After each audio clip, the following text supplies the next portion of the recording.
Hello. Welcome back to the Soulcast podcast, episode 2 of Let's Talk Astrology. So, last episode in regards to astrology, we talked about the signs, we talked about their qualities, we talked about the planets, and we talked about their qualities as well.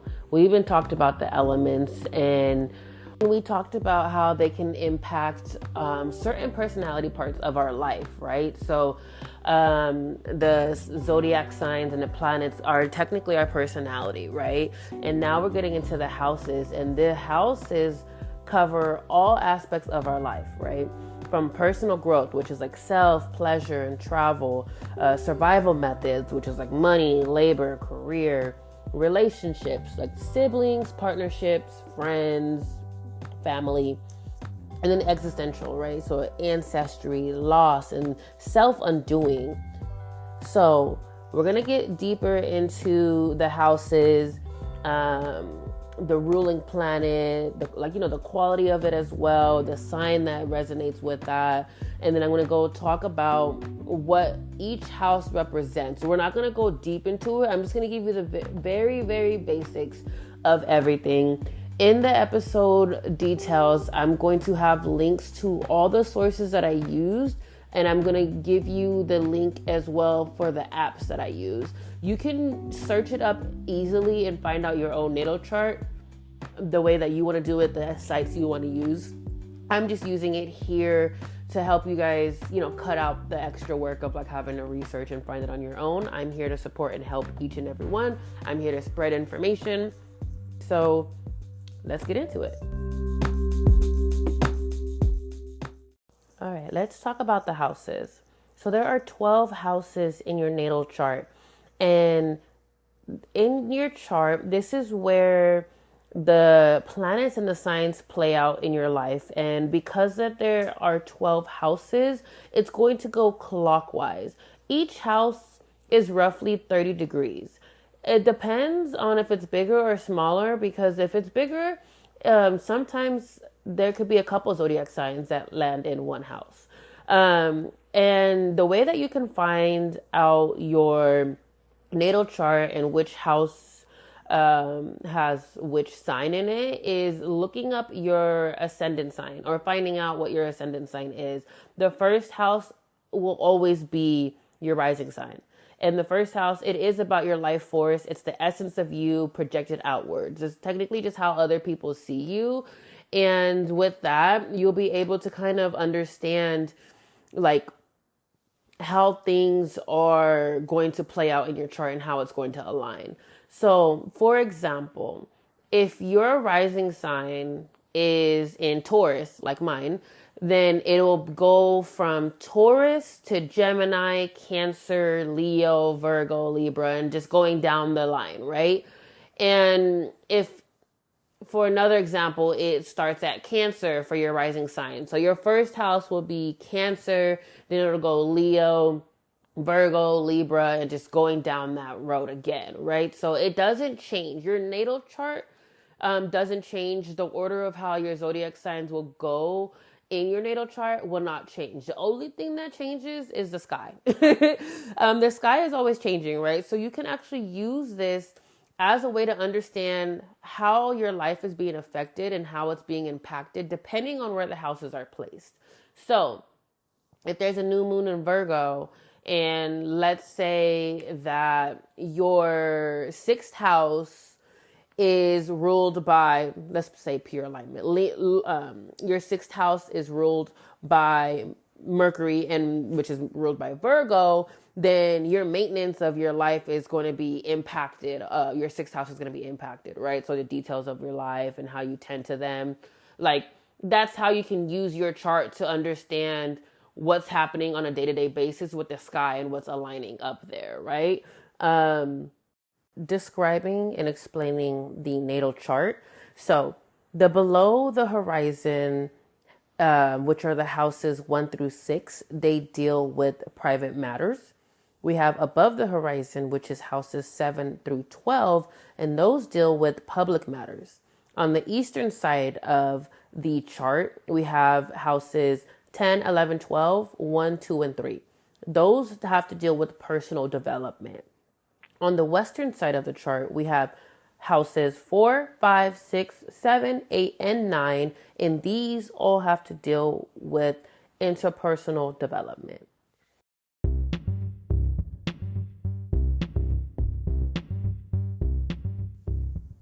Hello, hello. What's up, y'all? Thank you for tuning into Soulcast. This is a podcast where we allow the soul to broadcast information, knowledge, wisdom, quotes, opinions, and so much more. Reminding everyone who is listening that this is only, and I mean only, for informative purposes. I only speak from my own experiences, okay? What is spoken on Soulcast are my truths, my beliefs, and it's all based off of what I've learned from others around me, what I've read in books, and what I experienced entirely on my own. Soulcast is here to express, shine light on, and challenge all things mental, spiritual, emotional, and physical. Everything is up for discussion over here, okay? Feel free to email us for topics you'd like us to discuss. It'll be below in every episode details, okay? Now, let's get into the good stuff. I'm Mila Nunez, your host. Let's talk about it.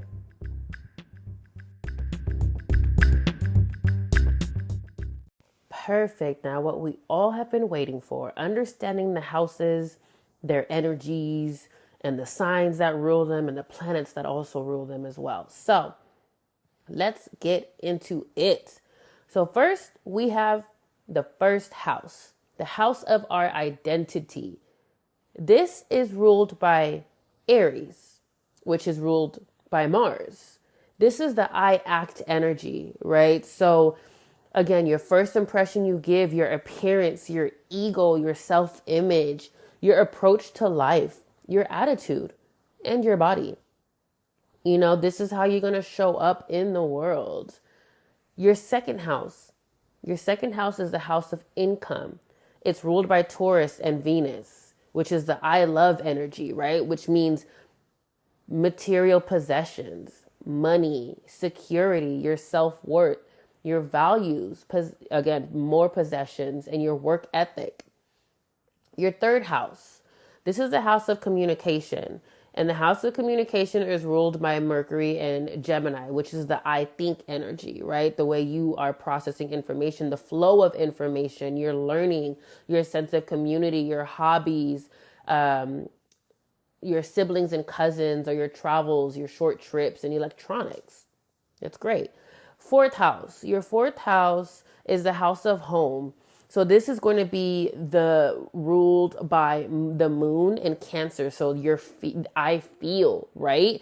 This represents your family, your home, your security, your traditions, your inner emotions, your living environment, your support structures, how we are nurtured, self-care. That makes sense with Cancer and the moon, right? We're always the nurturer. So it makes sense why the fourth house is the house of home, doesn't it?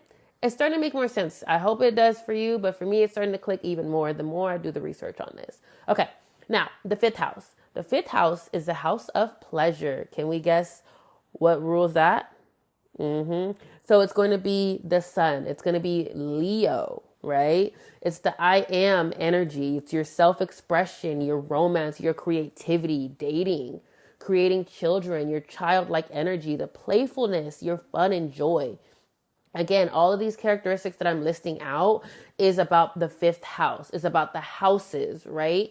And it just so happens that the characteristics of the planets and the signs relate to each other. So this is how you understand. This is how you're going to understand how your chart and your placements affect the whole, how it aligns. Because if the fifth house is ruled by Leo and the sun, and say you have something that's, for example, it's Cancer, and the Cancer is all about the moon, but you have the sun and Leo energy. Those are contradicting energies. Those are complete opposites. So you have to see how that's going to play a role in your self-expression, your pleasures. You know, it's going to be completely different because you're bringing Cancer energy into it now. The moon energy. How are these going to coincide with each other? Again, this is why everybody is so different. We have the same house characteristics, the same sign and planet characteristics, but how does yours uniquely develop to create you, right?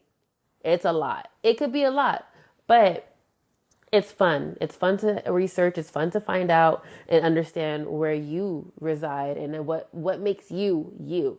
And that's why I love astrology. That's why I love zodiac signs and learning about self, right? This is really fun for me. Sorry. Anyways, going back to the houses, we are on the sixth house now, the house of maintenance. So this is ruled by Mercury as well, and it's ruled by Virgo, which means this is more, I think, energy, right? Your maintenance, your details of life and how you tend to them. For example, your health, your fitness, your everyday habits, your routines, also your service to the world, organization, pets fall in here too. Perfect. So now we're going to go on to the seventh house. The seventh house is the house of relationships. Can we guess what planet rules that? Venus. It's the I love energy, and the zodiac sign for that is Libra. So this is again about your partnerships, about your marriage, about your business partnerships, any relationship. It's not just romantic, and it's also the way you look at the world. And eighth house. Eighth house is the house of death. It is the house of transformation and life cycles. The planet that rules this house is Pluto, and the ruling sign for that is Scorpio. This is I empower energy, right? So your sexual energy, your intimacy, your depth, your inheritance, your loans and finances that are shared, occult energy, mysteries. Again, I think I said that already. Your life cycles, your resources. That's a really intense house. We're going to talk about, maybe I'll get into about like specific houses and then their energies and like the sun. There's so much to astrology that I can't even like begin to try to wrap my head around. So that's why these small, short, basic episodes help me to help you understand what's going on. So we helping each other out. All right. On to the ninth house. The ninth house is about like travel or your expansion and your growth. And the planet that rules that is Jupiter. And the planet's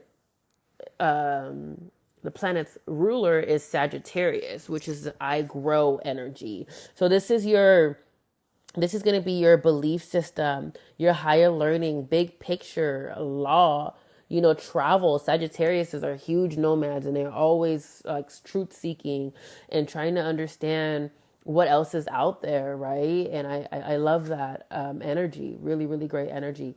The 10th house. The 10th house is the house of career.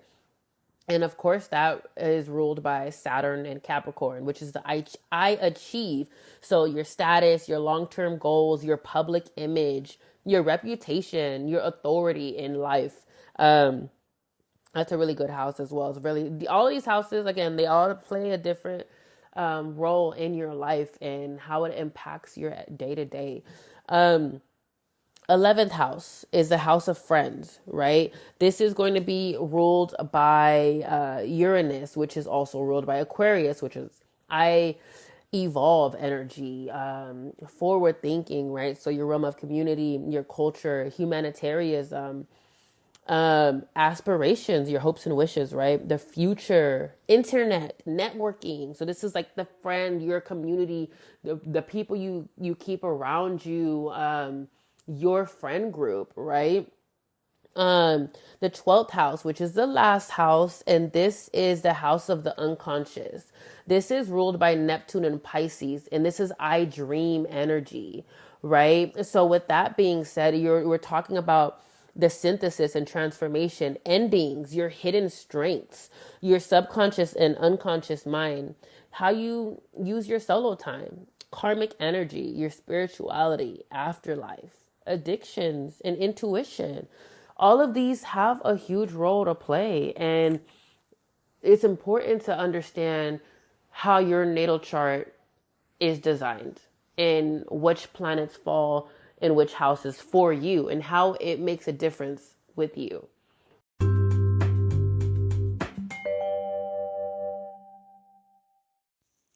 All that talk about astrology and you still might be confused. But I hope that these couple of episodes about astrology and understanding the natal chart gives you a better understanding of how it plays a role in your life. This is just something that I love to follow and I believe has huge meaning in my life. So I hope that you can pick it up and just try it out and see if it resonates with you and if it makes sense and if you're willing to open up your mind and see different ways of learning about yourself. The people that I've talked to, they're interested and they just don't know where to start. Or there are some people who have started and were like, wow, like that really allowed me to get a better understanding of who I am and how things in my life work and how to predict, future events if you want to with yourself. For me, I started diving into this back in 2020, 2021 kind of time frame. And it just made a lot of sense. It wasn't like, oh, this is exactly how I am. This is what it is. It's like, oh no, this makes sense. This shows and confirms what the fuck I've been through, right? Like, whoa. Like, and sometimes it's kind of like, you get shook a little bit. You're like, who the fuck has been following around my whole life? Why is there a camera in my brain? Like you start getting like paranoid and freaked out. At least for me, I did, right? So it's like, how do they know? Like, how is this real? How is this possible? And a lot of the times that scares people, right? Like how can they know? And then if you think about the world, the universe as a collective, like we are all interconnected. We are all intertwined. Like we all have known each other, lived in each other's lives, been here a lot. And for us to think something so magnificent and so huge is scary, right? So I don't know. I think these things kind of help bring some type of balance and understanding to how the universe works and how the planets work and how we work as a unison. So thank you for tuning in and listening to me talk about my understanding of astrology. Please, I always recommend do your own research. Do not take my word 100% because I want you to find your own understanding and your own reasons when it comes to this, right? And then we can talk about it. We can have a whole conversation and how your Pluto is in Scorpio and how your transformation in your life, I want to have these kind of conversations, but I can't have these conversations if people don't know, right? So tap in with yourself, get aligned. Until next time, y'all.